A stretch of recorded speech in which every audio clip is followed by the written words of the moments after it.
तर थेट आपल्यासोबत जोडले गेलेले आहेत मनोज जरांगे। मनोज जरांगे, आत्ताच भुजबळांची पत्रकार परिषद झालेली आहे। एकीकडे या हैदराबाद गॅझेट विरोधात हायकोर्टात याचिका दाखल झाली आहे, दुसरीकडे भुजबळ म्हणतात हा ओबीसी समाजावर अन्याय करणारा असा सगळा गॅझेट आहे आणि नोंदी आहेत त्यांना प्रमाणपत्र मिळतात, नोंदी नाही त्यांच्यासाठी म्हणून हा नवा मार्ग काढण्यात आलेला आहे। नाही, हा नवा मार्ग नाहीये। तो माणूस मुद्दाम जाणून बुजून गोरगरीब मराठ्यांचं वाटोळं करतोय की आमच्या त्या हैदराबाद गॅजेटमध्ये पूर्वीच्या महसूल नोंदी आहेत, सरकारी दस्तावेजी की मराठवाड्यातला सगळा मराठा हा कुणबी आहे, शेती कसणारा आहे, शेती व्यवसाय आहे मराठ्यांचा, कोणी शेतमजूर आहे, कोणी कोणाच्या शेती बटाई करतं। आता जर आपल्याला एखादी शेती बटाई करायचं म्हणलं, ठोक्यानी करायचं म्हणलं किंवा शेतमजूर म्हणून राहायचं म्हणलं तर ज्ञान असल्याशिवाय राहता येत नाही ताई। असं आहे ते।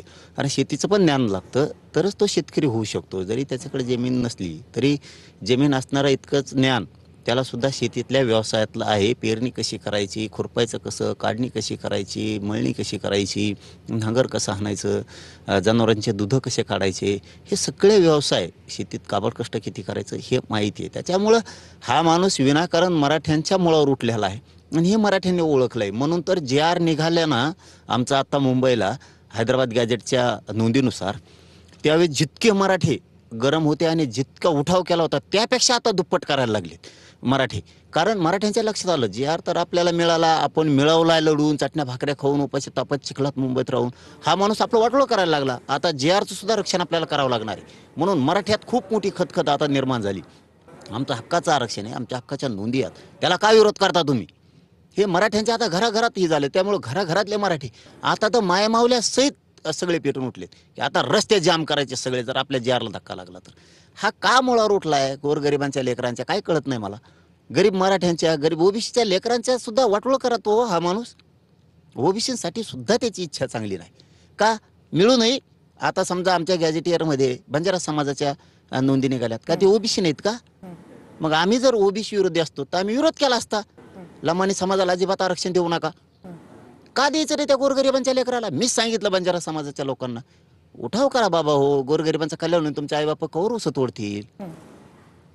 पण आमच्या मुळावर का उठतो हा? आणि आम्ही किती राहिलो ते 20-25 लाख राहिलो असतो ना मराठवाड्यात, फक्त 20-25 लाखच मराठी, तेवढे काय करायला लागले त्याला? आता ओबीसी सुद्धा मोर्चा काढणार आहेत, दुसरीकडे हायकोर्टात या विरोधात याचिका दाखल झालेली आहे। तुम्ही म्हणता मराठा आणि कुणबी एक, मात्र आता ते हायकोर्टात सिद्ध करण्याचं सुद्धा आव्हान असणार आहेच की, कागदोपत्री हे सगळं सिद्ध कसं केलं जाणार? सिद्धच येते। 83 क्रमांक सांगतो, ओबीसीचे आधीचा 83 क्रमांक सांगतो, मराठा आणि कुणबी एकाचे तत्सम आहे, पोटजाती उपजाती। मग यांना सिद्ध करावं लागेल। आता 67ला तुमच्या 180 जाती होत्या फक्त 1967ला, मग तुमच्या बाकीच्या जाती कस काय गेल्या?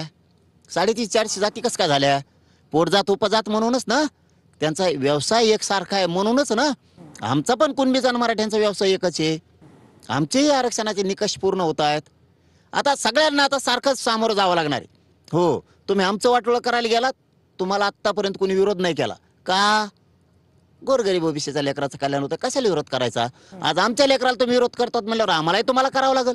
तुम्हाला आता न्यायालयात कधी उत्तरं द्यावं नाही लागली, सरकारला कधी उत्तरं नाही द्यावं लागले, कारण मराठा हा मोठ्या मनाचा माणूस आहे, मराठा हा स्वच्छ मनाचा आहे, दुसऱ्याच्या लेकरावर जळणारा नाहीये, दुसऱ्याची भाकरी हिसकून घेणारा नाही। पण ज्यावेळेस आता आमच्याच नरड दाबायचं काम तुम्ही केलंय, आता तुम्हाला सरकारने प्रश्न याच्यावर विचारला नाही, न्यायालयाने विचारला नाही, आता विचारणार, न्यायालय सुद्धा विचारणार। आता 180 जाती होत्या 67ला, हा सांगा कस काय झालं?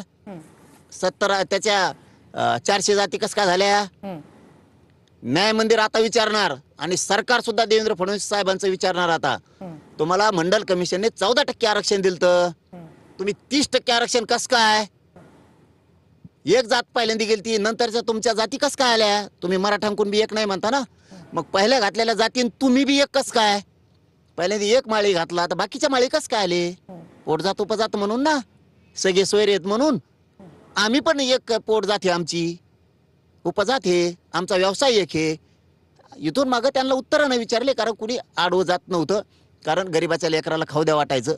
पण आज हेच लोक ओबीसीचे नेते गरीब ओबीसीचं वाटोळं करायला लागले। आम्ही आजही प्रश्न विचारायला तयार नाहीत, ओबीसीला दिलं ना, खाऊ द्या लेकरा बाळाला त्यांच्या, आम्हाला नाही विरोध करायचा, पण तुम्ही आमच्या लेकरा बाळात हिसकून घ्यायला लागल्यावर आता आम्ही प्रश्न विचारायला लावणार ना. न्याय मंदिरही विचारणार आणि सरकारही विचारणार. 16% आरक्षण बोगस खातेत.